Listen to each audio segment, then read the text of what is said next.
I'm sorry about that. Yes, we are moving forward. So anyway, we made a video and hamene munaonera video ija, you know what we discussed. And guess what? The president has addressed us.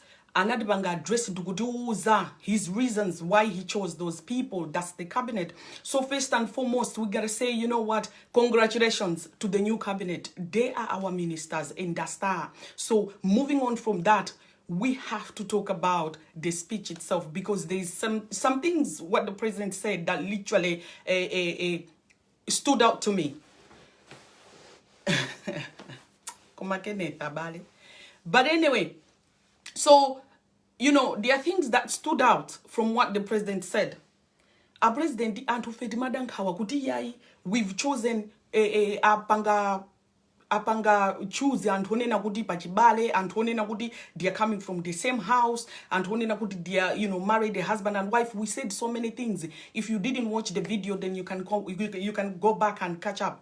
The president took his time and he addressed every other concern about the conflict of interest and all those things. He went on and addressed it. So, you know, what we have identified, number one, before we even go into the speech, is good our president in the moon who he recognizes we are in a democratic world, like in a democratic country. So ngadi antu ali ndizonena, antu ali ndizodandaula, he is open to take those things on board.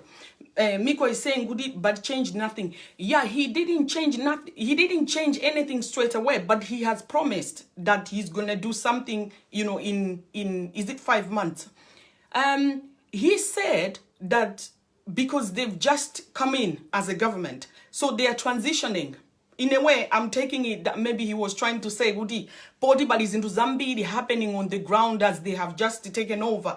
Maybe he had to make quick decisions in a way. Kudi's into Zimbabwe we ended. So later on, when he has taken his time, maybe he can swap things around. Okay, because then you ask yourself, good God, the minister Makandi probation, 5 months, did your task how I did that. When you're gonna choose people, just choose them. If they are good enough, then they are good. If they are not, then they are not. Komano, as I'm saying, it's something that he says that. So if we have to take it, Kudi even if technically he hasn't even changed anything, but the fact that at least he has acknowledged what we've said, Gudi, oh, abadi Sibana Caribino, but here is what is what. I mean, in comparison, in how ya yes, Becky is saying good in numbers. I kind of understood, but that's what I'm saying, Goody. Let's give them time as they have said. Yeah, APM, right? And this comparison, like I said, this is not about fighting anymore. We've moved on. Dina Sankagale Ujeni Boma. But, you know, now yeah, APM, there will be so many issues. And they will even go as far as kukapanga demo on the street, kukapanya zintu. Did you see APM who call about that? No. Much as he made the Montusana zintu, but he has actually come out and said something about it. Wait. Whoever is our president, he's actually listening on the ground. So it's very important. Stephen is saying good after that speech of that's when I believed that this president is from God. Yes, but you see, this is very important also. And too, Pagakara president, and when he comes out and the answer, when he comes out and address it, you know, not necessarily reacting good president as a kanga mama bangira react and wooding and goody akupiantima, why are we talking? No, the president came out to address it and you know do what he has to do. In a way, muntu akamabanga jonchi janaiso amazibasa marikis. You think that Stephen is saying, Goody, he's impressed with the president. Goody, he has done that. But in comparison, that's what I'm saying, Goody. When APM was in power, he never really was bothered about his Zoyan Krazant or the rumors, Goody, Akali busy, Nkumanina Goody, and Munanena Goodjan. Sorry.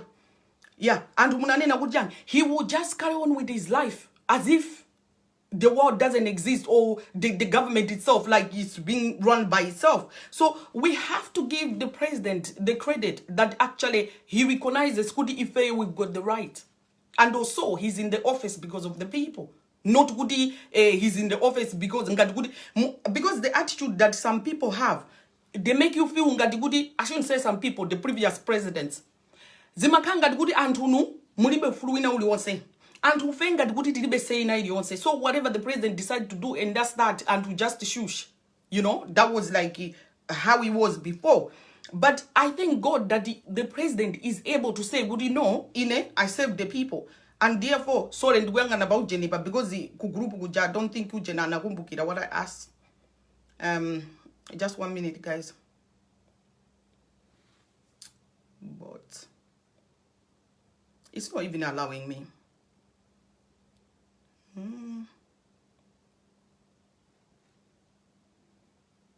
Zalero to Zaka back and forth, but we'll get there. We'll get there.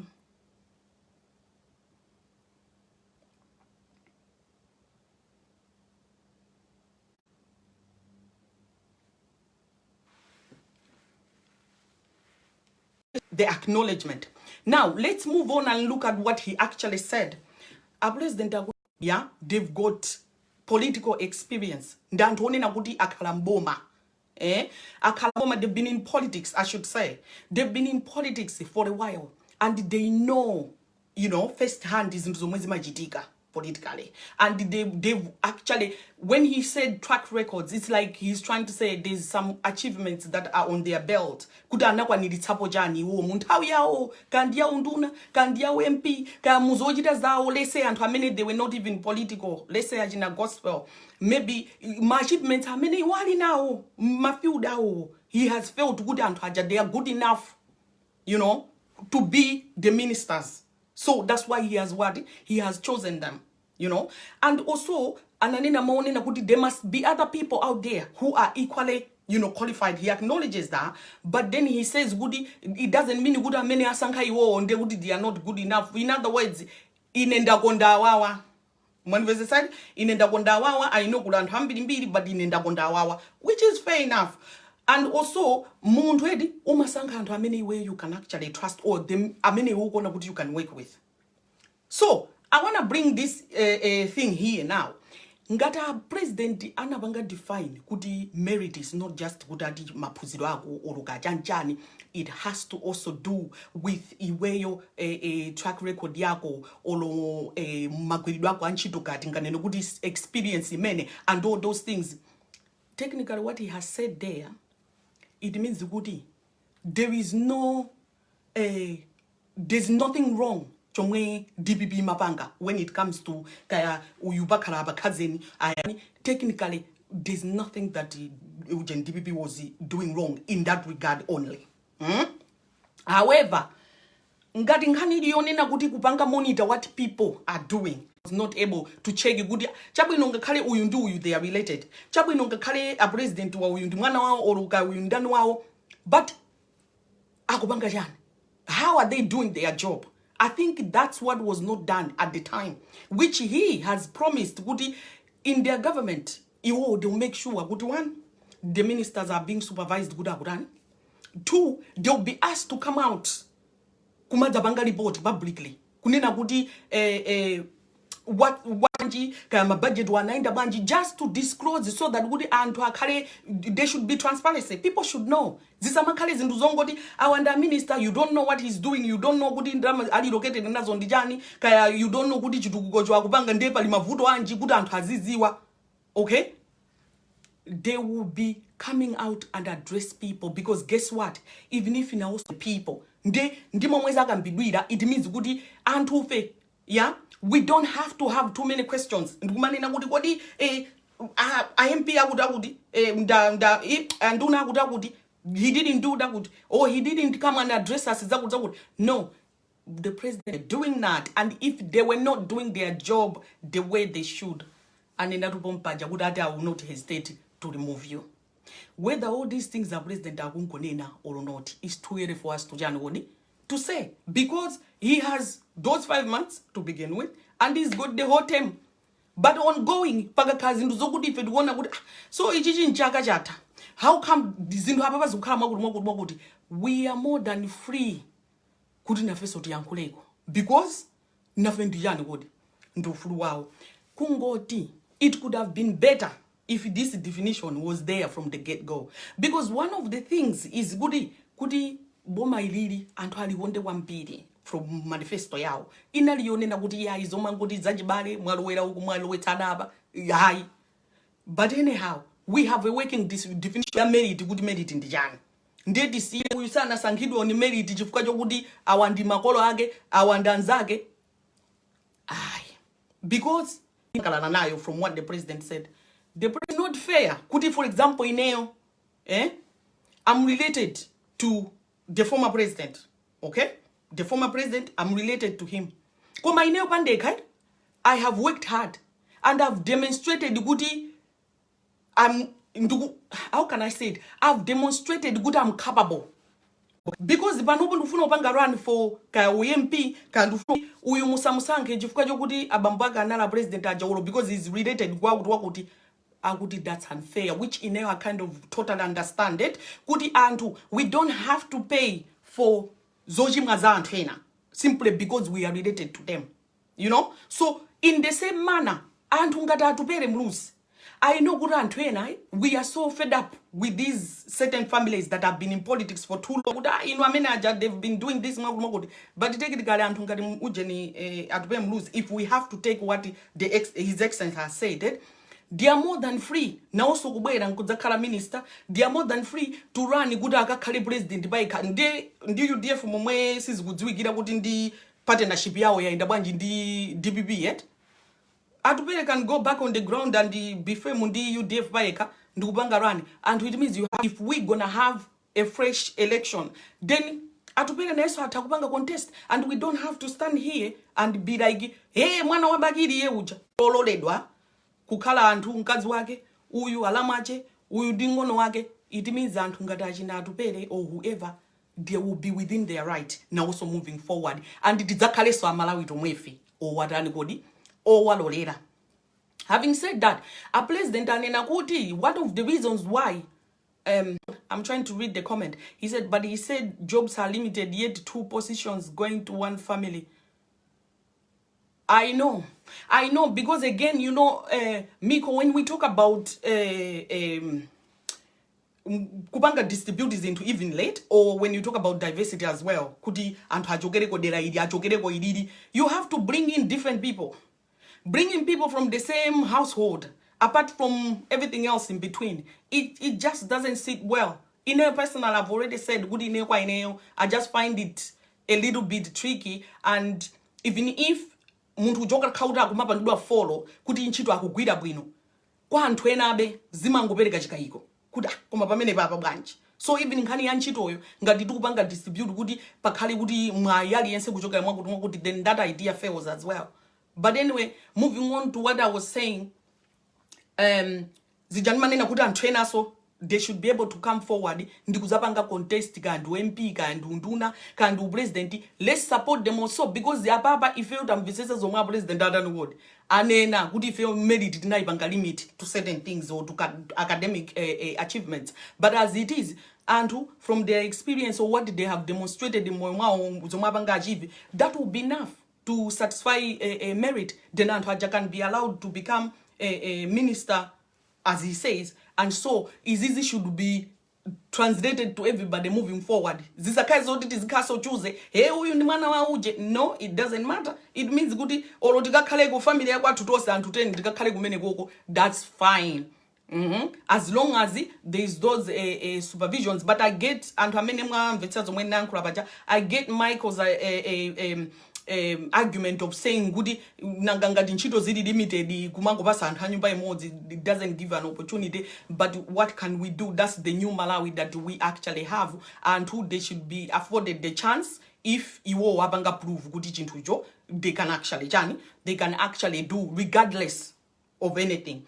But then he mentioned the maonena kuti and hawawa wapanga rani my background checks. In other words, apart from Gudi Muntu, Jajabu Nana Banga demonstrate my achievement. Maybe the president is also suggesting Gudi and when Amena Lipa Menesana Wasanke, maybe Ali connected ku Mirambina Age, maybe Ali connected ku Hanizina Zagazotin dramas in Asowa, or whatever. So Agugana good and Hameno maybe Agasanka. This is my interpretation now. Maybe he feels good and Hamena Jagasanka Leroli. 5 months down the line, well, not even 5 months, because on the ground they're already working, arresting people or doing investigations. They're already doing that. So baby, akuona ngati kuti anthu ena wasankha, it will be a problem 2 weeks down the line, 5 weeks down the line, anthu aja atawamanga kuti they are connected in nkhani yake ya ndalama. It means the city just so he has to appoint other people, and kuti they'll be going back and forth, yet these people they want to start doing in Chito. So maybe anthu amene wasankha iyeyo in that sense, only God knows. Zinthu zina zinzomwe ndikunena and see nde zili ndi momwe aliyense wazitani kodi wazitengera ndi momwe aliyense warani wamverera.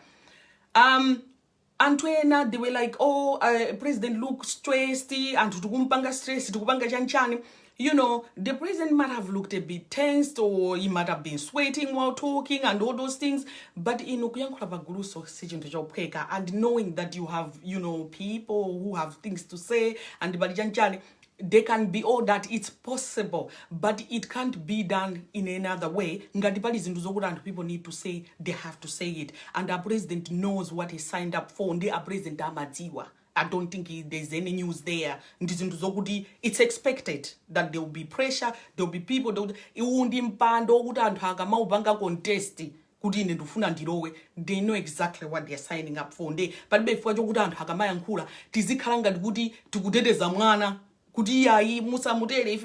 no, unless what people are saying is not even happening or is not true, then that's a different story. But as it is, that was that.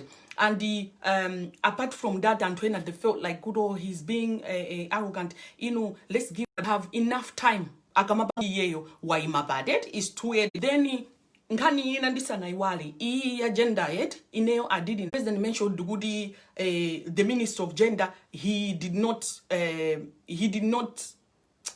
akuti sana ichose kuti is not there, but ilinkati mwa ministry jaidi kwa kwenet. And I don't like that. Why make a certain minister invisible when it's really, really important? Why make it invisible? The Minister of Gender is very important and crucial in a country like Kwatukuja. Yonenagudi. There's so many issues that have been happening concerning women, how they are being treated.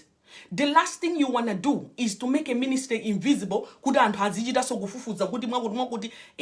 matters to put something. It matters. And so, kupanga kuti ikali nkati mwa minister wena wage. And then a president why that was okay. Instead, he used the Bomalakala as an excuse, saying would the president and his new government have to do leave the ministry there, but do nchito momwezi gwenega kutani kukalira. Ansala singa kali yo fuda ministry yoy. No. Do the job as you have promised, and if we are looking forward to it. But ministry funika di kaliyani independently, which he has also promised, which we don't know.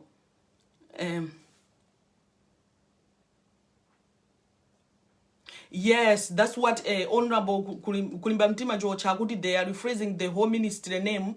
Gender will be seen. Yes, but in now I like that is Kali Choncho. And he promised there kudata kalandiu jenyoda kufuna azbange devices into this. So hopefully he will actually do that. If he will be looking forward to it, kudi tuone kudi zintuzo is actually seen.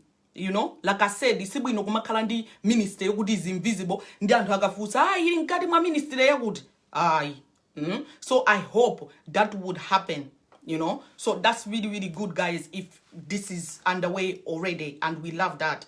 Koma ifeyo azimai, it's very, very important that we want ministry manager kuti kale visible is onega, because it's important, you know, it's really, really important.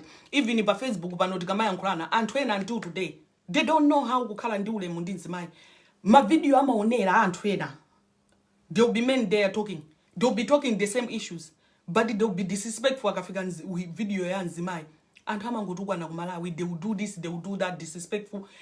Zosezi ministry imene agenda, it needs to have some education, or akamakala kuti kulizochitika, they should be coming out here and educate people. Kuti azimai azikhala bwino kumene gogo kumalawi. Kuti pasamakale zokuti azimai they should feel like in my citizens, my second citizens. No, we need a balance. If we have a new Malawi, you should be safe and good for all of us. Pasakale zonena kuti lero timapanga fight kuti hey, we are in New Malawi, we want this, then tomorrow morning as my so tiambe so kupanga so fight this so pato kaso kuti tikupanga fight we are being treated bad. No. So that ministry for me is like really important. It needs a coming back and being clear, like being seen. So that's really, really important. Other than that, I mean, the whole speech, you can't really fault him as in completely no, he was respectful. He didn't, to me, he didn't say anything that really you know, is a bother. But other than that, disease in the he has pretty much lived as in malaria kuti badikira kutapanga abanga sort out. Queen is saying good yes too on that one makamaka nthawi zake zino tikuyenera tiziziwa kuti Minister of Gender and Youth, yes, and let's wait and see if we will be checking kuti ministry has been put pambalambanda kuti tuone. Now going ahead, because though the president had his own things that he needed to say koma mwambonali wolumbiritsa ma cabinet ministers, itafika nthawi ya Attorney General ananena kuti no ine zolumbirira Bible aya, and he had to swear in without that. But apart from that, the Mayors, the Mayors, they had the Quran and the Attorney General anakana. In a way, to be honest, I'm so proud good and hambided. They understood that already. I'm just going out over it, could it because we are talking. But a lot of people are not oh so helpful. You have to actually believe in it. You have to believe in the word of God, or you have to believe in what the Bible says. You can't really, how can I say it? You can't just be rumbiraling is into zokudi you don't even care about or you don't believe in. You know, it doesn't make sense. In the same way, because the Mayors, they don't believe in, they are not Christians, like they don't believe in Muza Bible, eh?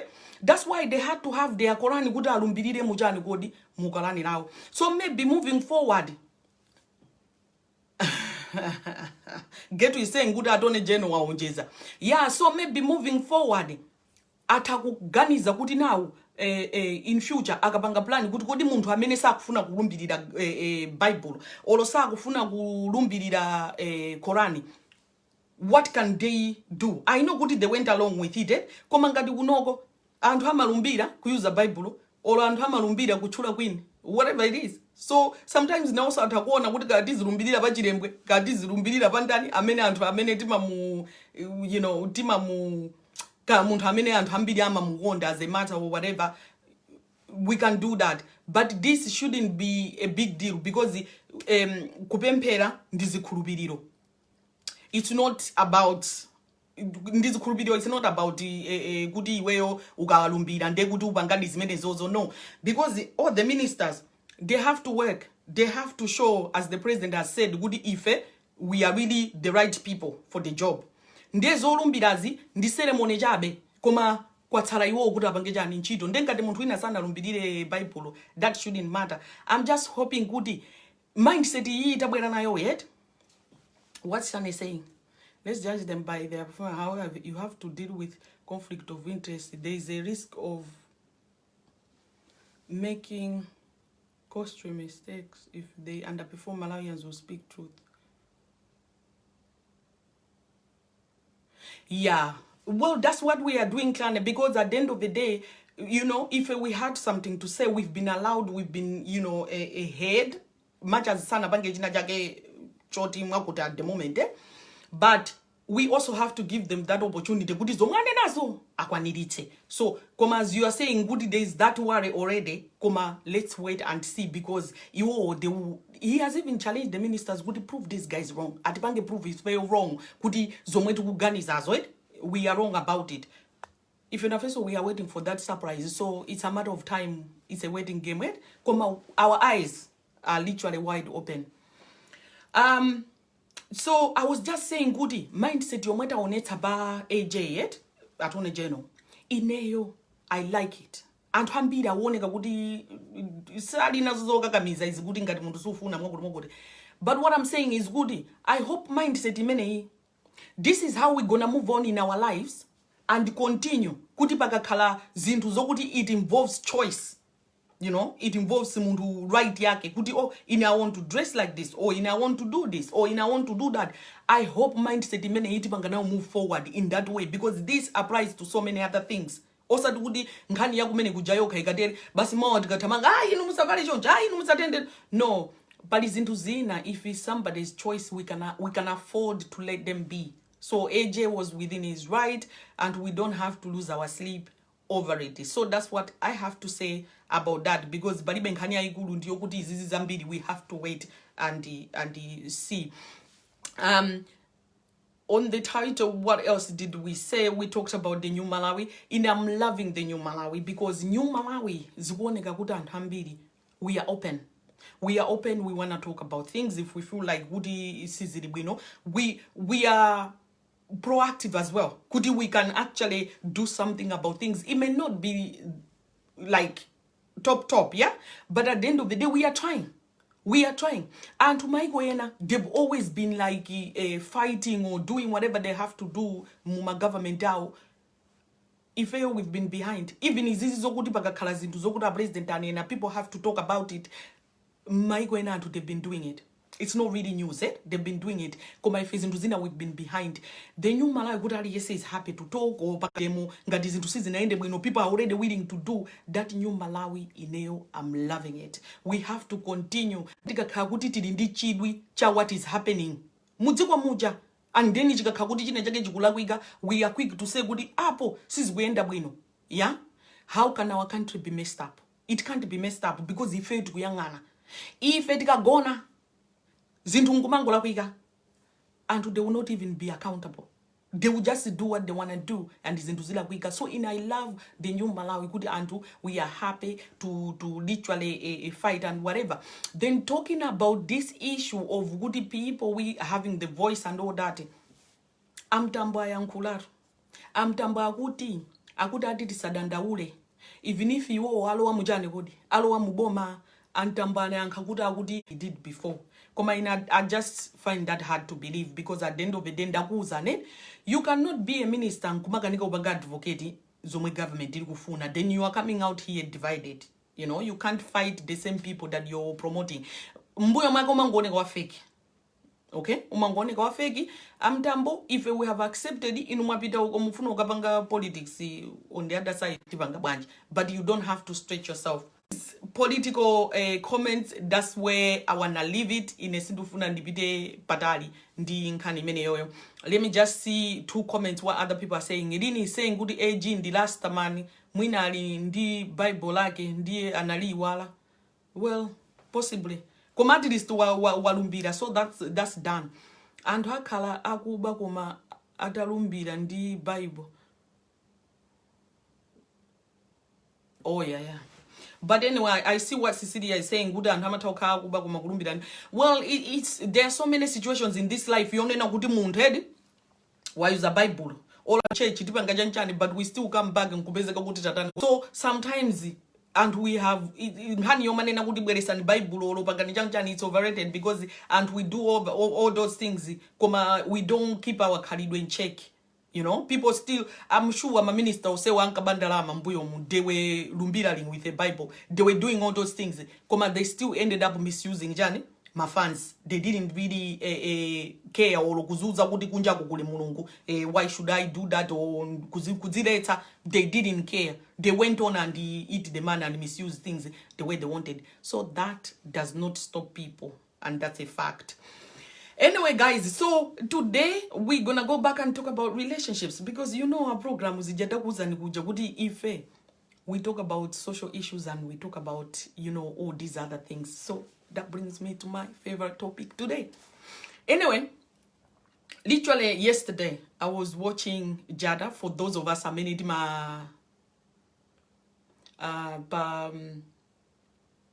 as many tima red table talk sorry ma wearing a comment so muntana dibanga distract as my amene osat as my and how many tima label red table talk or and how many muli ma fans Jada Pinkett or Smith as that couple maybe nkani mugizwa kale, but I would just say goody there was this issue yonena goody and how goody they yes table talk they are in an open relationship. how far true is not even important right now. So it is an open relationship. But anyway, during the separation, the woman had to go and be with somebody else. And they sorted it out and whatever. Koma Ben 10 has come out and be talking about what happened. My details then I'll say, oh, let's leave them here, Pambali Bagai, because there's a reason why I'm talking about this story. You know, in an open relationship, a lot of us, we already know, in an open relationship, and mutoka gudi muli babanje choncho, kandinu chibwezi, kandinu whatever you are, and have a relationship, but they agree kuti, you will do fulu kupito and be with somebody else, and come back. You are exclusive in this way. Well, that's not even exclusive, is it?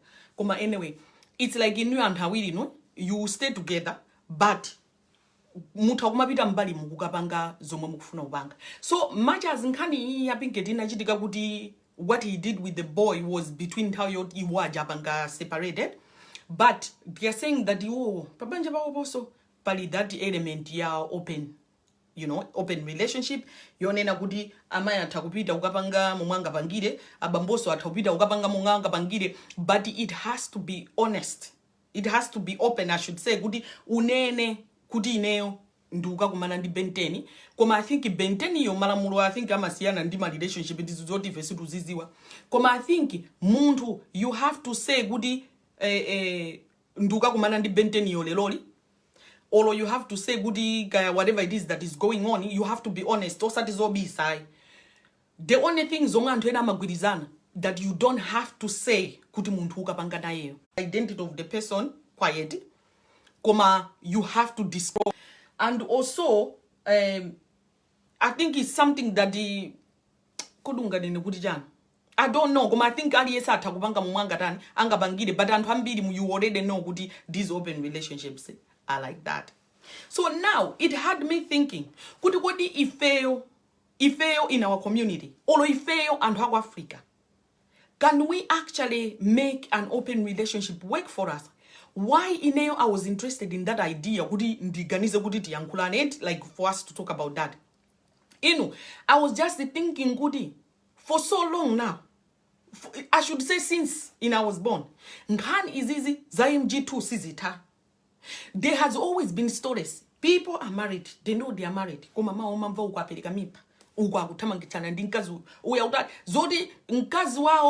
Well, by the way, I'm not suggesting good as bamboka na mena mabanga jonjo. No, I'm just saying kuti muntu uja is married. Kumapezeka kuti agazage sakudziwa zokuti akuyenda ndi anthu ena. So there's that risk of kuti muntu uja atakudani atakuntengera matenda, they don't know what's happening. Two, muntu uja kupanga chibwezi uja. Kachibwezi kamata kumudziwa kuti nzibambo uja ndu uyo agazake ndawa, agazake samadziwa kuti ukuzilibanji, because mu open relationship imo kukanga even if ukapeze benteno or ukapeze ka side piece kukha kuti iweyo sumayenga uzika mbaso za relationship yako inaija. Of course iwo aja ndo chuka ndewo olota banda kuzulula muntu yomwina akudziwa ndikale. Koma I think they are asked kuti akhale so respectful and aja kupanga nawo whatever they are doing with them kuda sanini. But I'm just asking kuti kadi zinthu ngati zimezi can they actually work for us? Kuti muntu azinena akhale chabe honest. Because if that's what you're gonna do, at least ukanena chilungamo. So I'm looking at the side that can actually work. Kuti kubanga reduces zomwezi mabanga watu, because people already do it. It's not like kuti ndikuwayamba kuti anthu ali babanja amapezeka kuti aukanyenga. No, we've heard this so many times. All aukanyengedwa, we've heard that. Koma kodi if we were to take the same concept ndikunena kuti here is what I'm doing, wouldn't that help? Kuti muntu wina uja should protect themselves. Kwa anthu amene we are believers, then we will say good no. Because once you're married, you can't be going out there with another person. I totally get that. And I understand and I'm down for things like that. But I'm just saying, he's already made that choice. They are keeping it a secret and they are exposing the other person. So now there's a risk involved. Yoguti is not even aware. Amazazuka, Sigulina Kungo Beza Gudi, Palimatenda Pamuzibacha. Or Amango Zazimuga. When the muntu could have had a choice, could have either agreed to it or said no, you know, and then had the chance to walk away, whatever it is. My issue is If it was like that, people would benefit by having that informed choice of good. Yeah, I'm not down for this, because my open marriage is what we call it for other people. It sounds too much, but people already do it in our community. Queen is saying, good, maybe people should be forward before getting into relationship. Good, it carry open in dear winner. Achite agree. Yes, because it's into this. That's what I'm saying. Good, I think good muntu mugwirizirane tu kuti iwe ukona. Koma sina nganthu ambiri amapanga pretend. People wanna pretend good. Ineyo ndine muntu wachilungamo. I can't do this. I can't lie to you. Iwe nimakukonda ine iwewe khandamene nimakukonda. And then akakwatirana anthu amafuna zingokhala zobisa. And then there's those risks that are there. You know. So in a way, when you look at honesty, you're quiet. You can be honest. Good, I'm doing this. And the way you know, and I think that's good on its own. You know, it's good. You have a choice to walk away. You have a choice. You have been doing this recently. Let's teteza each other. Involved in and all those things. However, I just find it interesting. Because all the time, even in Zimbabwe, na kuti amangu kalira zibwezi nthawi zonse and the community yose imadziwa. Akazake kungoti apange chinthu ngati chimene chocho. Kumakhala poko. Nkazi hule ameneyo. Chanja paka na banja kutani kodi. Kutha. So in a way, it's like only kwatu. Yeah, like kwatu only Azibambo. They would want to be doing that. That's my feeling. Good as but they would want to be doing that. When it comes to women, your ibitita, yet in I know. What's the matter? You just looking at mommy? Okay. Yeah, so, but you know, in a way, I feel like Woody, there has to be fairness in a relationship, Kuti muntu wina wake should know zomwezi kujitika choice Woody, this is what is involved, these are the risks. So muntu if they wanna go. You know, but then again, you can't bank mweza achitikira achina Jada. Baba, come here. Come here. You sit there then. Sit there with mom. Yeah, with what has happened with those guys, you can see kuti kumbali. Sit there over there. Yeah, but I'm busy. You can't sit over there. You can watch your my thingy. Can you trace the number? Yes, sit down there for me. Good boy. Yeah, so, but in a way, you know, you could see mixed reaction. And it's very true. I'm telling you, no one wants to come live. It's very true. It's their choice. But you know, when it comes to matters of their heart, you can't be so sure. Sungane neretu. Inu, momwe ama yankulira amayi okufotokoza what she did with Benteni. Amafotokoza moma suka kwambiri. But chilungamo china, it's you're being honest, but at the same time, it's like uli benazo atenti. I don't know how to put it. It's like you're being honest, but at the same time, uli too sharp ma honest ako moja mogudi is going gudi. You don't even care that other people's feelings are involved. You know? So much as the Antoine Guirizana from the gate, but you can see Goody after it has happened, it has actually left a mark. Pamamuna uja. But he can't say. And amango seka zosa zwiga bwino because the mmadzwa kudziri mbitantime. Zinthu izizi zimangona kupheka. Kuti kunena kuti ai anthu atakukhala open ndi choice yawo. Koma when it comes to the actual thing, do you know good a lot of things it's psychological in a relationship, Kuti if you are sleeping with somebody, you have to actually think of them nicely in your mind and all those things. Now, muntu azikuuza kuti ndinakagona ndo akuti wakuti and then aziyankula ngati kuti zinthu zwana njoya kwambiri. How do you even find yourself kukhala so moody so tired mweyoso? It's very hard. It's very hard. Ndiye koma ine azibamba kwathu ukuthi mukumbukira. Yes, Shadrach, you saying good, but did you see many maswawira na feed? But you can see good pamebaja. It's Shadrach, it's like good. Zoma kunena pakamwa, olo zomwe iye akufuna kupanga pretend. Ndi zomwe you can read on his face. Sizikugwirizana. Mumadziwa in this life. anthu titaudzilimbitsa mtima poyankhula pa chinthu china chake. But at the end of the day, munthu amene akupanga pay attention kuti yang'ana zimaoneka ngati uli pa ululu. Zibambo jatu amaoneka pa ululu. Inu, I'm not saying kuti chanchani kwa anthu amene mmati yeah, it's their business. Inu, muli ndi ufulu munthu kupanga zomwe mungapange. Koma ifeyo anthu opanga observe na face kuti ndi ufulu kuona kuti inu kumazoona. Inu, palibe chomwe chingakhalepo chabwino. Munthu kuti udzigona ufuna ugone bwino kulota usiku uzipanga imagine zomwe munthu uja amapanga. And the fact kuti kanyamata aka kama kandali busy umakayankhula iti. Now ukadziwa ka munthu kacha. Ndi udzikaganizira kuti kamayeneka kuti kamapanga chonchika ndi zinthu zopweteka ndipo ulota kha kuti possible you wanna make it kuti mwakuti maybe malamulo amene ena wakunena anthu onena kuti usamadziwe kuti katundu ya amadya ndani, maybe that one can work. Or also nkhani ija isazatuluke. Koma ndizijani makuzani kuti kodi inu munthu wapita ukanyengana ndi wina wake, iweyo how can you be in control of zomwe munthu chitazo naye akungoba nde akufuna kuti apange walk away zisamulondole? Then that would be another thing. Koma mujoya chani anthu ambiri ngati zomwe kachita kanyamata akaka zomati kapanga zinthu basi mamuna unkazi uja wapanga move on kakubwera ndikudzayankhula intangomenti yakoma koma munthu uja akuti panja ine ndili ndi banja ndenda nani kodi ndabwerera ku banja langa ndeme bika maimba phone kala yeah I know kuti you've moved on tingakumaneso. That's me imagining. Nde maybe jada anakauza kuti aika iwe sungama ndiuze so zimene zozo ine ndili ndamunanga ndili happy. Nde kana ngoti muntima mwake ndimukhaulitsa. I'm gonna tell the world kuti we did that. Zomwe kachita kanyamata kamene kaja, a lot of people can do it. It's not even strange. A lot of people can do it. Inu anthu amakanika kuti munkaphunzira limodzi usekondari kale. Kale.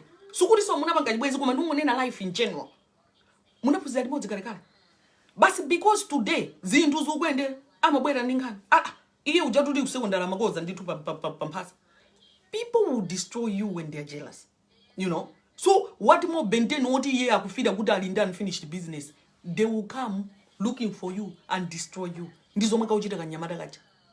Kata unamizira kuti kamango yankhula ife kuti munthu wakafusa koma ma interview anthu amakambirana kuti ife tikufuna tikufuse nkhani yakuti. If you don't want to talk about it, you won't talk about it. Koma kakubwera kakudzayankhula zimene zozo panopo because kakufuna kutani kodi kakufuna kuononga.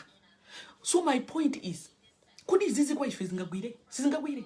Ino MG2 when MG2 amadziwa kuti abamba wawo alindaka zawo andaka zawo I munthu uyu alimbanja lake bwino. Kuli tima MG2 timadikirira ama MG1 panse kwauza kuti amuna ako ndamunangana niso anandipangira zaku kuti kampyetse mtima uja ibanja alitani kuti alisi. Nde ine ndimagodzifunsa kuti cho izizi tingazinamize kuti ati ndizinthu zokuti actually works kapena kumakhala kuti chabe because anthu ngati iwo aja ndi anthu andalama, so the business aspect of it kuti akasiyana maybe to affect their income kuti ndalama zomwe amapanga jointly. I don't know. Koma ukatengera on our emotions kuti munthu umamva bwanji. Ndinkhani ndiyovuta. Ineyo ndipo I tell myself lelo I was talking to my friend, I was like what do you think, and my friend was telling me kuti ineyo ikhali nkhani ina kuti maybe nenda amene ndikupanga zimene zozo maybe ndizionera pena koma munthu ina akapanga ine kuti abwera adzandiuze ndekuti paya kachani paya kamoto. And azibamba kwathu forget kuti nkhani ina tuluka pa it came out koma azibamba kwathu iwe basi udzimuuza mzibambo uja mwakhala nyumba uli bamba akasikona ineyo tu ndinatere bodzamba mawa akhala atakuchola khosi munthu atapsa mtima. It's not easy. However, since time memorial in our communities anthu the fact that we are married zimachitika all the time, yeah, but timakhala ndi there's this thing of good and timakhala ndi manyazi kuti ibodza zosakhabwidwe. Some people will call it fake. Koma so there's an element of umuntu pamene popo kuti apa zinthu zatere let me not do jagut. So lokuli kugambirana ndizi jammaona anthu ena ulata kakuti anakhala pansi they were discussing kugambirana kuti ndeba nachitika cheating, let's see how we can move forward. Anthu ena amakanika be kupanga acknowledge. You can say kuti can't he just be honest and acknowledge kuti anapanga jagut. Koma madziwo zomwe anthu amaopa amaopa kuti ndikamasuka kwambiri kuti nditere munthu uja atha kukhumudwa, even if nkhani ija takamba leloli, but 10 years down the line it will still play in their mind and do whatever. So izi za open marriage maybe anthu amene muli ndi mitima yolimba, ndikati yolimba zinthu zonse zoyipa, koma meaning kuti you're strong enough, you have, in fact muli ndi ma detachment issues, kuti mukakhala mu relationship you don't look for connection. Inuyo mukamakhala ndi ma relationship mumangoziudza kuti ine pano bora ndimatha kupeza ya sopo, ndimatha kupeza chakudya, ndimapeza chakudya, zina zonsezo ndilibe nazo attend, then it can work, mutha kukwanitsa. Koma kwa anthu amene they look for connection, kuti akamamuona munthu ujali naye uja amachita kufira kuti iwanga to amene anthu atakukupha papeto. Koma tikakamba cheating in general, right? Cheating in general, people have been doing it for a very long time, and ndakupa an example ya MG2 ndi situations that kumala people do it all the time. Koma iyi nkhani yo masuka mumwama masukira jada, right? You know, in any day I would defend a woman and say, goody, men do it. So my issue is not what has happened or what she has done. Is anything wrong? No. Come in a open relationships, they are just something that in I feel like, would you do it at your own risk? Shadek said it was painful to Will, and this evidence when 50 Cent text him and the way he responded to him, he just kissed him. Exactly. Because he's just doing it goody body more. Mesa, she said it happened when they were separated. Yes, but in following wearing nkanije, I wouldn't was woody. Oh, those guys they've had, apart from what was said about Jen Pacha. I'm answering here that Sinangankanija is the Bambi Pajako Yankura. Koma Guta and Hajaru, they've had like an open relationship. Goody, so apapati mapaga entails in that respect. Not only that, nkani ina akuti kanyamata kajaka August akuti nthawi yomwe Will ndi Jada they were having issues before the separation happened.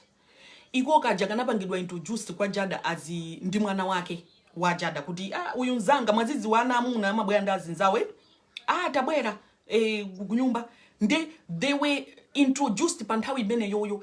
What I'm thinking is because why she's even calling it an entanglement, it's because and they were talking a lot, they were spending time together. What current and anduza kale kuti lero akonera what current talakwisa kuika program nthawi iyi, koma what can we do in ngati ndi maplan ena. She was trying to play Russian roulette with his feelings, and unfortunately the bullet came out. Yeah, so Heather, I was saying, do you goody? Kanyamata kaja was introduced in the mwana wake, and they became closer because I think Kanyamata kaja runka film. I think ikamadziwa my issues amena nali pamene bobo nde igoko soka nali busy maybe kumpanga comfort, which izi majitika za entanglement very easy. Entanglement is very easy. Utakukhala kuti munthu ukudusa mnyengo ina yake yovuta, yokuti zinthu zina zake it's very hard. Then upeze muntu wina wako kuti akukhala ngati kuti akukupanga understand, then iwe umapezeka kuti you are entangled. Momone nene muja you are entangled. And why entangled is because iye pa yekameba maona kuti uyu ndi mwana wanzanga, I'm not supposed to do this. Koma no, her feelings also there, relationship yanga ikuvuta, so many issues there. And though iye wanena so kuti ngati kuti amathandizana ndi nyamata kuthandizana kota nthozo kuti maybe the guy had his own issues as well, maybe nakoso kakamati kakabwera kwa chinawiri kuja kama banga play ngati kuti moyo mwake zina kaya emotionally kaya whatever struggles ima kuja pokha kuti Jada ni munthu kuti ani ndi show ija kuti she has all these wise you know, my advice, I should say, good advice. So maybe amamuza kuda ine maybe ndi issue yakuti how can you help me? Ndi maybe kanyamata kaja was he doing that? So Jada na yeso mone na kuda ndithandize ndimpase maganzo anga or feeling sorry for him and ndachoncho amachitika. Nobody can sit here and say good entanglement yoda no. Koma ina I laugh at the word, but I understand it at the same time. So I'm trying to read the comment. Masha is saying good, and I think anane na kudi ngati ana tesa. So my entanglement amachitika ine ndikuseka kuwedira like I said. What's the matter? Sorry, can you go and show Daddy then? Go and show Dad. Go and show Dad. Yes, I'll fix it. Thank you. Bye. Bye, babe. Mommy. Okay. See you. Sorry, guys. I'm babysitting and doing this at this. Bye. So, yeah. So, what I'm saying is, good. Straight cheating, yonena kuti muntu iweyo, you are bored or you are tired of your marriage, olo ndiwe muntu chaboso wake nkhalidwe. Kuti wangoganiza kuti ineyo panopo ndikupita kuti kodi ndikupita ndikasake. Anthu amagabeza muntu kwina kuli kose komwe angapite. You can go out, you meet somebody, you can go to parties or whatever, you meet somebody. Koma umakhala kuti iwe from the outset, iweyo you are looking. Mwanimvesesa? Pali cheating yancho nchijewe kuti anthu they are looking. Not that there's anything better, but I'm just putting a little thing into the word entanglement because it's become so sensational. Everybody's using it and it's so funny. But what I'm saying is, good and trainer, they set out good in ndukanga side piece, you know, nkupita. Koma my entanglement ambiri amachitika within your home because amakhala anthu okuti mukudziwana. Whether mujandanenera kuti nyamatai amabwera ndi mwana wake kubwera kunyumba kwa kuzacheza iwe wakaona kanyamata James how are you, oh August how are you, mwakuti mukuyankhulana kumakhala kuti muli ndi relationship kuti was supposed to be just normal kuti mwana wanzanga do those things koma nkati mwandime mwana uja ineyo so you know I like how you do your show mungandithandize kumakuti izizi ndikunena no kuti my own theory kuti munthandize kucha kutolo ipa noboza ndivuta kavuda ndaula zachanjani sinda kunena kuti he had issues kumene defilement, his brother was shot dead, it took exactly because ineyo sinema mpanga for August but the statement ya jada ananena kuti I was helping him, he had issues so he was broken. So broken koma muntu woti mwana nzaka wa mwana wake so she's trying to help in good faith, because with her husband they are not talking in good terms or zinto zina sizikuyenda kwange ndi bond ndi muntu ola kwikoti where you didn't want to go all the way to all that. So maybe nkati mwandimo pamuza August kuda don't worry these things happen and then mwaziziwa kukhala kwa kunja kuno komati mwamuyankhula muntu mwampanga comfort nzibambo paka na hug pamene pocha sizija timanena azigogo athu kuti ndino anthu achimizi hey ife kutaoni kuno timahagana it doesn't mean anything. Zindu zidu zimatha meaninga so zomwe zokuti mwayankhulana ndikuzahagana if inside no say you are broken you think kuti mwakumana pena baki pokuti niyo ndamene mukutani kodi mukumvetsetsana kuposa anthu ena. So he was broken, he had his own issues. Ama you are 9 my shoes out. Ndiye akamayankhulana zimakhanga dali yese is giving each other full attention. Before you know it, in umati we are just talking. Before you know it, pakuchitika entanglement. So my point is, my entanglement happens a lot. Ena ni makazi na amene, ena ndajibala amene, my entanglement amachitika. But at the end of the day, ndizomwe ndikunena kuti ineza entanglement zili apo ndamvetsedwa kuti yayi kuna open relationship in a way there's that open relationship kuti amayi amathawupita kuona kuti angapange bwanji then abamboso amaona kuti ningapange bwanji and then they come back koma aliyesa amafuna kuti asunge chisisi cha who it is and all those things. So now why I was telling you nkhani za jealous even in this issue ya Nyamata Uyuyu, you know that boy, if he really had the issues like what Cindy is saying here, kunena kuti his brother was shorty, and the analindimaka and my charges or whatever, and they had so many things going on. Muntu kukuthandiza sikula quiet. Kuti like kukumvera chisoni, kaya give you some counseling, or kaya give you the space, meaning kuti ka umafuna udzagona kwao, ndikudzagona, it's okay mwakuti mama. Entanglement iyo ndi responsibility yawo set amiga kuli ndika Nyamata kamene kaka entanglement yata iko kaukaya nkhula mwana pangidwira entango because the jada paeka maybe she couldn't have come with this issue because inachitika pakanthawi koma he's coming to talk because the boy is running around talking about it already. Ndiye maybe monena kuda chabwino ngamya waija amabweresa ma issues mukumbukira even nkhani ujana anapezeka kuti was accused kuti anaenda ndi Tristan. It's like kuti anamubweresa pambi paja kuti apanga acknowledge what she actually did. So city manager, you have to be literally honest about really what happened. So ngani ngati zili ukoko, maybe she wanted to demonstrate kuti ineyo I'm not just bringing people here kuti ndamene azayankhule za moyo wawo ngokhala honest naneso kukakhala nkhani. If it really happened naneso I'm gonna be honest and say how it happened. Koma ineyo kumasuka kwa bwanji kumene kucha sinde kamanena kaya kunena mumwana pangira intango. So I find it very hard on Will. I find it really hard. And as I'm telling you, I don't mind kuti anthu agwirizana kuti if we're gonna be open from time to time, we're gonna go and intango. Olo kuti munthu unali pa separation.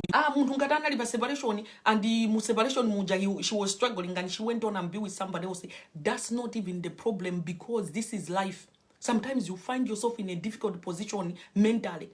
Kuti munthu wino akamakupanga ko comforted, it makes you depend on that person to the point kuti you find yourself entangling. Kumasuka. Iyi sinkani yoyamba ine kumva yoti ka anthu anapanga chito olo ka anthu anapanga entanglement mukuine nayo and inkupezeka kuti they have to talk about it. Sinkani yoyamba. For those of us amene pa Facebook mumapanga follow Black Love, that other channel yonena kuti imakamba za relationship ama celebrities ambiri okuda. There has been couples okuti they are talking about what they went through. Kuti there was cheating. They talk about it. Koma you can see kuti ngakhale ma entanglement anachitika olo cheating. Munthu anapanga entanglement uja. Munthu anapanga cheat uja. You can see kuti ali ndi, I don't know whether you can call it remorse or ali sensitive about how they are presenting the issue. Like because akudziwa kuti munthu akukhala pambali ali remote and munthu uja has feelings for them. So anthu ena umaona kuti they are very conscious. I should use that word. They are telling the truth of what happened.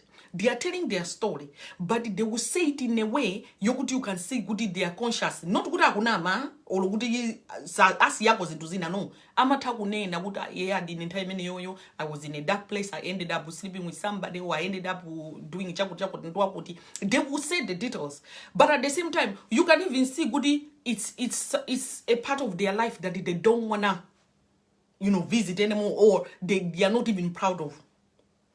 Koma aje mali anga mama yankulira. Maybe ndine, maybe it's just me. Koma aje mali anga mama yankulira ndi mungu dula muja mungu di ngati iweyo. If you are not strong emotionally, upita nditu ukagona utaduka pakati, you really struggle because the way she was talking, she really anaona kuti albenazo adenti. Yet in Kana Kukambayo, it's very sensitive. Yet in Kana Kukambayo, somebody's heart is involved. Kuma here mango yankulangaduti makuti. Alia, I told you already. Because I had an entanglement. Asma, is this how Tima Masuka? But anyway, we live in different worlds as well with them. So Ndizosiana. But I couldn't help but imagine kuti. Kodi Ifeo and Ifeo am community atui. Ku Malawi, Africa. Kodi nzimai atabwera pakomo. Then kwadziwika kuti kanthawi mumuna separation kandi while you're together. Anali ndi nyamata wina wake ndi nyamata uja kandi wachali chilimodzi ndinu nose mukumudziwa ka anali family konvano then nkukamba kuti panali ka entanglement. I've said this even during the video as I'm talking. I couldn't help but ask myself kuti utayankhula chonchicha asibambwa kwathu sakupa because I think ayiwala zokuti chabwino panala kwika koma momwe ukuyankhulira kukhala nkono pakhosi ukuyankhula bwanji mama tama chocho makofi pamene paja ndekuti nkhani siyithaso chani kodi siyithaso bwino anthu ena amakamba pamene popo mabanja masiku ano muli ma entanglement ambiri iye ujasana lakwe china chijose. Guys, my entanglement they can be, but this is why I'm saying kodi if we were to live that kind of life, kudi ngakhale munthu atakhala ndi entanglement koma ngomasuka nkudzipanga broadcast like that. Not only that, olo upange confess kwa munako kuchipitako kwanoka koma udzichito yankhula mumasuka chonchicha moti ngati kuti utapasidwa mpata tu entango ndi munthu uja you can entango again mumasuka uzioneka ngati kuti zinthuzo zinakusangalatsa kwambiri. I don't know how I can put it. Mimi ikupanga uja akuti akufusa kuti ukuzimva chani we. Oh yeah. Akufusa amuna ako atu they ask kuti iwe umazimva chani. iweyo kutani ndipo nkhani ikhala yonena kuti akundi-challenger kuchita kumandiuza ineyo kuti we did chakuti kuchula entanglement yokuichula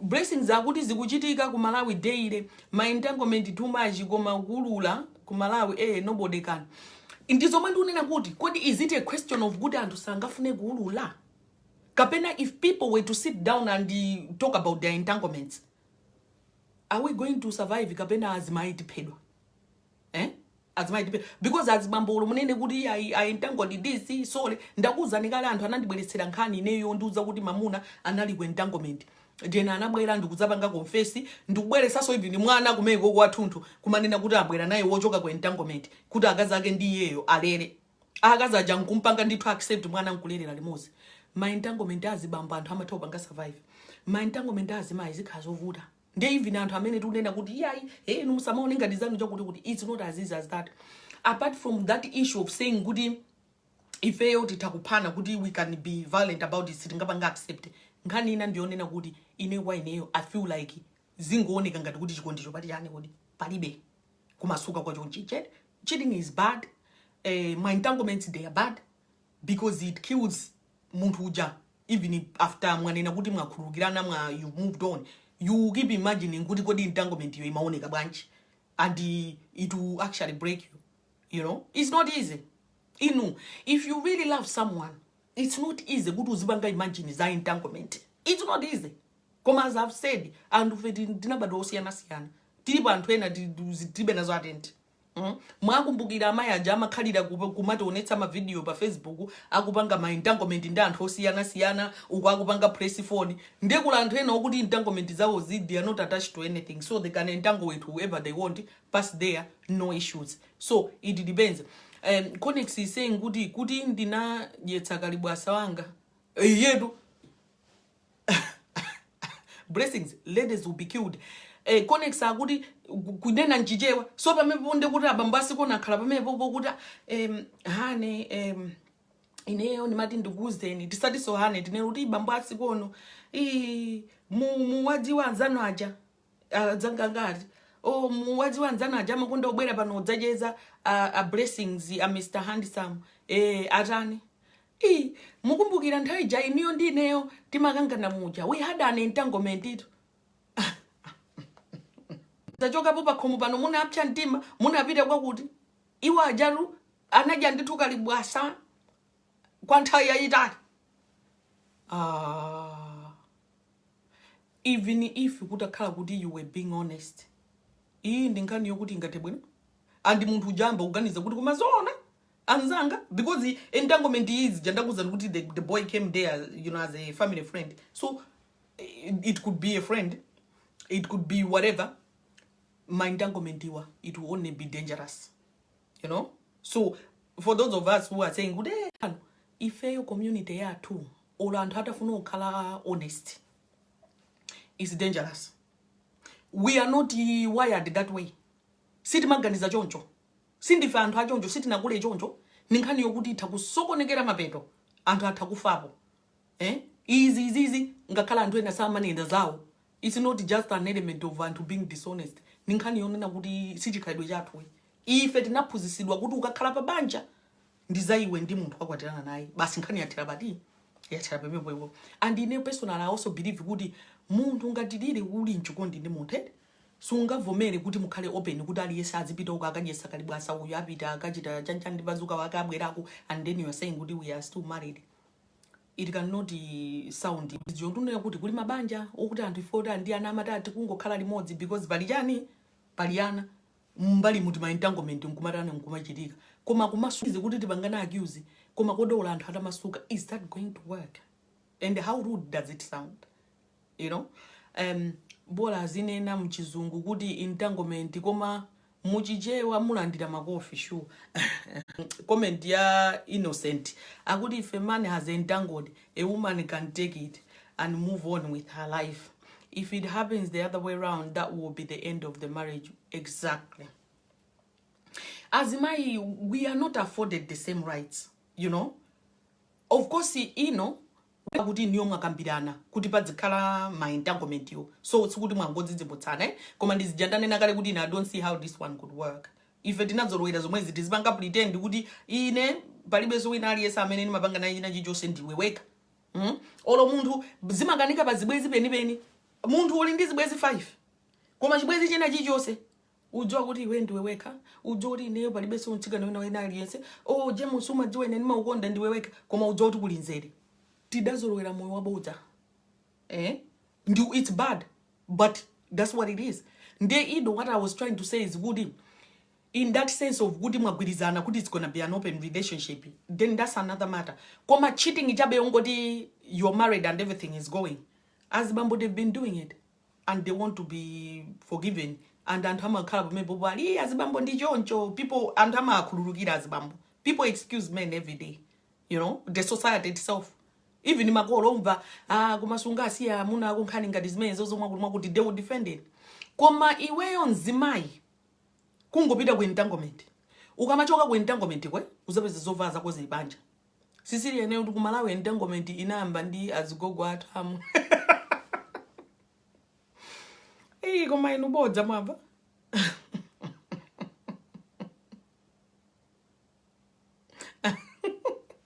But yeah, at the end of the day, it's easy.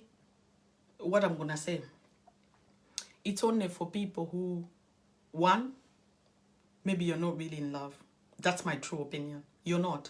Or maybe you were in love before. Come along the road, you've lost interest. You don't care about that person anymore. So you can entangle yourself or entangle them and you survive. 3, kota nina 1, 2. 3, ukamba entanglement, ukhale munthu onena kuti you are prepared kuti china chake chithochitika ka munthu uja athakukumenya tukamba tu Malawi. Nakhala ku Malawi ndiye kuti azibale ake awiri ena akananyamuka ukakakopa makofi kumwe kamakhala kaya mkweli ya 47 kaya ndi ku chani ku 43 kumwe kamakhala akanapita ukamenya ndiye ukonzekereso kuti even iwe utanena kuti entanglement ija wathana nayo koma munthu uja walubaluba athauza kumenyaso iweyo MG2 yo anthu athauza kumenya ngati mujana amanyera ena ake kuti akazaonda azibale awo anapita umene kuchoka mmenya munthu anthu kumalawa amamenya. So you can be killed for no reason. And even amuna ako tikakhala fazbai atakukupa.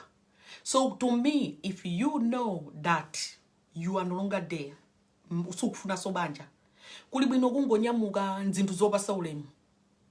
Because izizi zoti tizinamiza napo kuti ati ukamaliza kuyankha nkhani za entanglement ati ndi momwe iweyo is your choice, that's how you want it, ndiza anthu awiri zimachotsa ulemu palibe polemu. And you can see abambaje kuti ndo he's annoyed. And asibamba amapita kukamwamowa amapita kukamwamowa so lensana nene izimezozo akuti mpaka kukambirana za entanglement kuti our relationship is what I'm saying is kuti nkhani ina imavuta inuyo anthu awiri you can go kumbali ndi ukawuzana kuti don't worry about that entanglement and I still love you, I'll stand by you, we are okay. Koma mamuna amapita kumbali afuna angoma kwa chibuku anthu amamba kumuseka ali iwe amene akazi anthu angokunyengera mkazi anthu amamunyoza munthu uja even if poyambirira iye analibe nazo attend ndizijama ngochoka koma anapita ndi chikwanje kudzango kukhapa anthu aja banja linatha kalekale komanso I think mzimayi uja akubwezera zomwe anapagidwa ndi mamuna. Koma ndisichati manena kuti if you know kuti zomwe munthu wina wapanga zakupchetsa mtima, you don't wanna you don't see yourself going past that, why stay? Why stay? You can't stay in the relationship ndi munthu after wakupanga cheat or iye wapanga intango. For example, zomwe akunena wiru zija, let's say take the current situation. Iye wanena kuti entanglement yaka zake wakhululukira. And then moving forward mawa zapeze kuti wapanga chinthu ndefe tizidi tamumvetsetsa because akazaka anali entango dikathaike nakake. No, munthu uli ndi choice, you don't have to pretend. You don't have to have been sleeping maso alipyu because of entanglement. Blessings is so pa dziko lapansi pano ngati pali chinthu chomwe chimawawa kwa mamuna ndikumva kuti kalibwasa wake wadibwa. I know kuti it's unfair, it's also biased kuti anthu timafuna kuti mzimayi ndi amene adzikhala nthawi zonse okhululu okhala faithful pa banja. Akuti kuno ku South Africa ukhoza kuphedwa ndi mfuti. I know kuti ku Africa, that's why ndanena kuti ife ku Africa olo ku Malawi, you know, like is it Gustino, whatever, kuti ku South Africa ukhoza kuphedwa. Anthu amapya mtima, people get violent. Kuti munthu ukapezeke kuti, that's why ndikuti momwe iwo akunenera ngati kuti unangomati ndi munthu koma chonsecho ukamba entanglement yoti zovuta. Nkhada akuti if you do entanglement, it doesn't mean you don't love the person you are in a relationship. You 100% do. Just one of those things, part of life, especially with our generation. You see, anthu ngati alinda understanding yosiyana. Akunena kuti munthu ukamapita ku entanglement, it doesn't mean. So in other words, anthu aja chikondi chilipo akuti ndizomwe tifetsetse koma basi ndife anthu osongonekera m'bado wathuwe kuti anthu tikakhala timapita ku entanglement.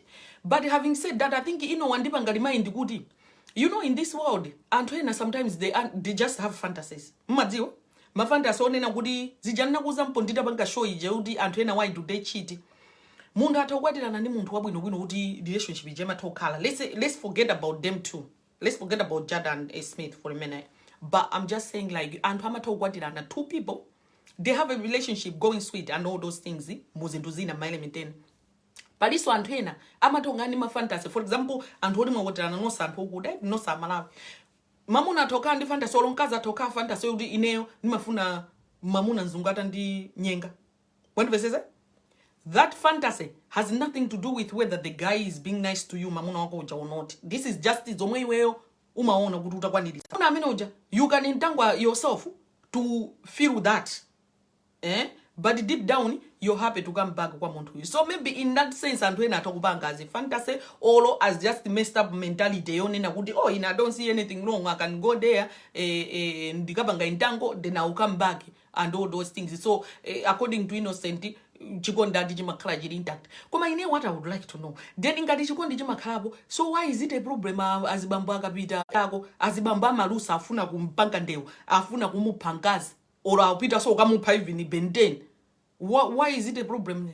Because ngati pali understanding imeyo, we should just forgive one another and move on from the entanglement and continue the relationship.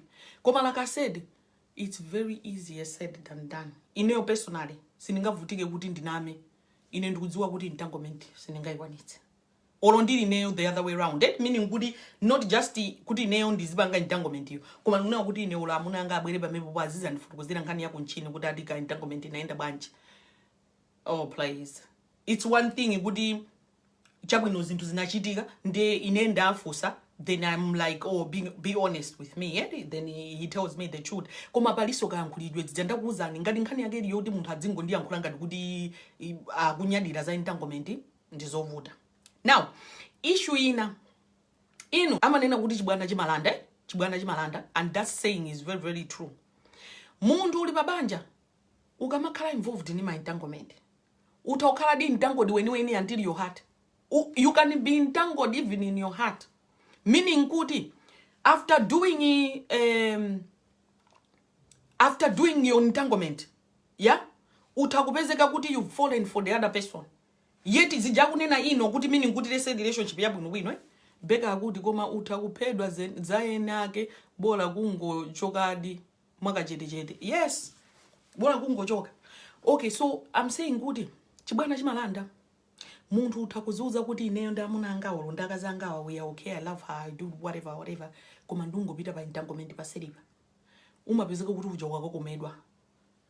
Ndizija ndikuzana kuti uzasokoneza banja lako because apa basuzikhala boso ndi mtima wose. Number 1. You even stop working on your issues because ngati unapita ku entanglement because you had issues. Now that you will ndipo pressed, you will not even work on those issues. number one. Muntu wapangana naye ntango uja ngati wazikonda, ngati wankonda kalibasa wako olo wakonda bazuka wako, muntu uja amamba malubwerubwe, amamba kuvuta. Mapano iwe uli busy, uli mofesi, ukugwira ntchito, umangomva zithuzi zatulukira pa social media ping ping. Iwe zikukhala bwanji ka entanglement kaja kakutumizira da pa social media anthu adziwe, zikadziwika kugulu basi ndizija ndikuzani kuti uphedwa olo whatever ugona go wrong, upezeka kuti waluza relationship yako yomwe umanena kuti umayikonda ije, upezeka kuti munthu wailuza altogether. So chibwana chimalanda, it can take away your peace, it can take away the person that you cared or not. It can mess up so many things for you mentally. And there's a type of trauma that you will never know how heavy it is until it happens to you mentally. So this to me is not easy. It's not easy at all. And I wouldn't want to even be involved in my entanglements because how do you even sleep at night with this type of entanglements? Whether consented or not, once the trust is broken, it can hardly be repaired. Your lives will definitely never be there. And I agree. Yes, Gani, I agree with you like 120% because and utikama kumana kumene there's an element yokuti timakhulupirirana pali chikondi pali chanchani zote anthu akumasuka ndikumapanga intango ndikubwera naturally you will find yourself wakhala pasi ukungoganiza, you ask yourself kuti koma munthu uyu ndengarama ndikonda, how can that person do this? Uzingozikambira wekha ukuganiza and it's not a process that where you decide to engage into. No, it happens naturally. You start to think and izinto zomwe timamba kuganiza zija will affect what we're doing next. Ndizi jamu zadaba kuti nthawi yomwe iwe umakumana ndi James simunkasiyana momwe mulili kukacha nanuso mukupanga na intango mwina katatu pa tsiku, mwina ka 4 pa tsiku intangoli chongoti nkhani izi zachitika inde mwakamba mwauzana kuti what has happened ine ndakukhululukira, let's move on. Umapezeka kuti entanglement yanu ija ya inu yono yasinda. Ngati munkapangana intango 4 pa tsiku mwamba kupanga na intango kamodzi.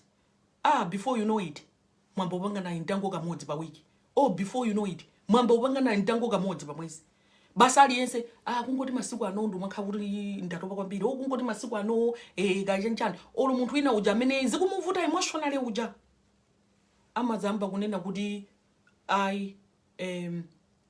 I'm struggling because maybe ndumakhala ndatopa ntchito or in other words anthu amamba kuuza my excuses not to do what they used to do. Koma deep down vuto lili lonena kuti chinthu chija has left a mark. So what Yeziana has said is very important. Kuti umafika bonena kuti basi it has broken you, the crack is there, olojike so limodzi chinthu chija. You will continue to see the crack.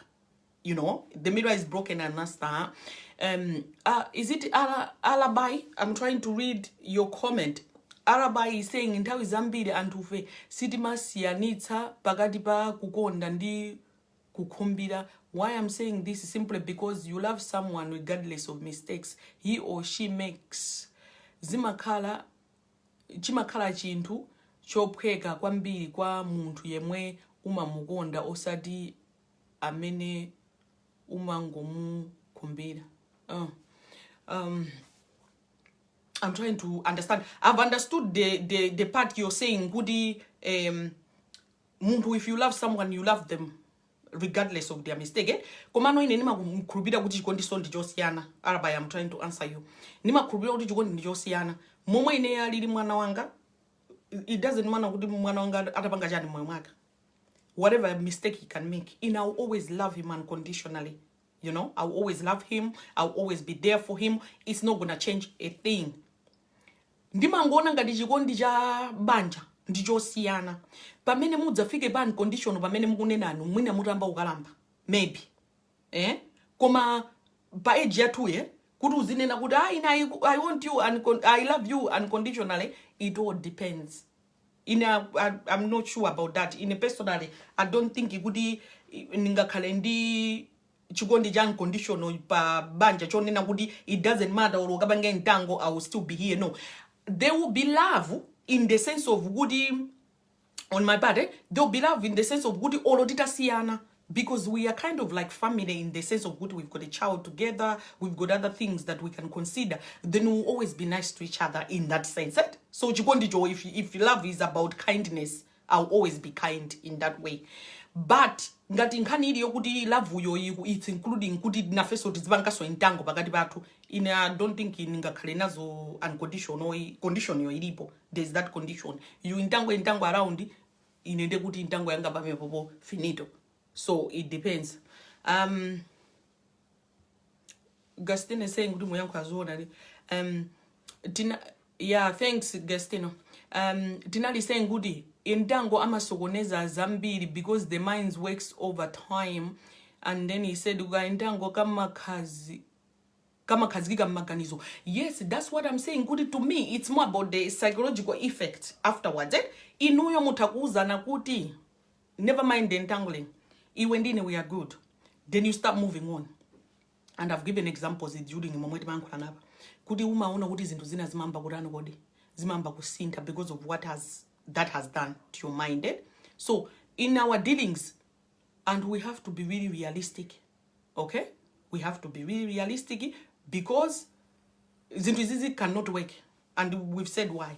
Ryan is saying, good, your hair looks great and I love the style. Oh, thank you so much. By the way, the ladies are minimum my video anga.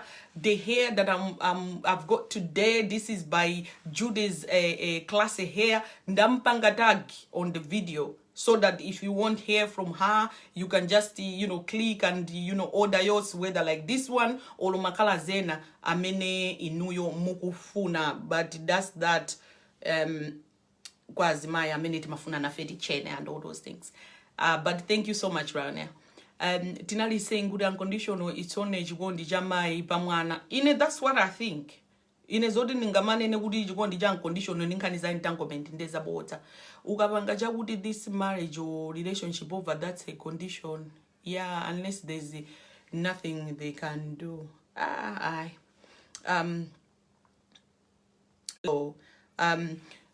Is it Japheth Chulani? Japheth is saying, Goody, watching, the network keeps buffering. Marriage is in steps. There are times you love one another. Kwambiri nde imafika stage ina yoti love imazizira due to some minor circumstances. Kena gomuma kula nonsense kuma kondana. Let's be open. Kwa maha beatu koma. That's true. And we can have difficult moments. And then you may struggle, you may find other people outside your marriage. I mean, you kind of confide in and you work through things. They can be that, So and they move forward and grow together. But there are times when kalagaleli modes entire idala and zina you've worked together. Go figure about it and banga entanglement. Then but it's very true that marriages we can have those elements of goody. We can struggle and we can build each other afterwards. So that's very possible. Otherwise, guys, thanks so much for watching today. You've got AA coming back on Tuesday. We've got AA, that's Anyamada Maboda, and then you've got Wednesday DJ Madimari, and Thursday you've got our political analyst Goma. I think this week he came in on Wednesday, but he usually comes on Thursdays, and sometimes I do come on Friday, and Sunday is like my permanent. But Saturday as well, you've got your DJ, and sometimes Bwana Konexi also comes in to do some profile, so that when there's any programs, you get notification. If you soon abangela page, sometimes program itokwamba sooner oneri. I know today we had a clash where people were also watching a hot talent, but there are times when things will crash like that. We have no paribe kujidira mwina. It happens. But thank you so much for watching tonight. We've talked about the speech. Praise at the time to do that, and we've talked about the choices that are it's our choice.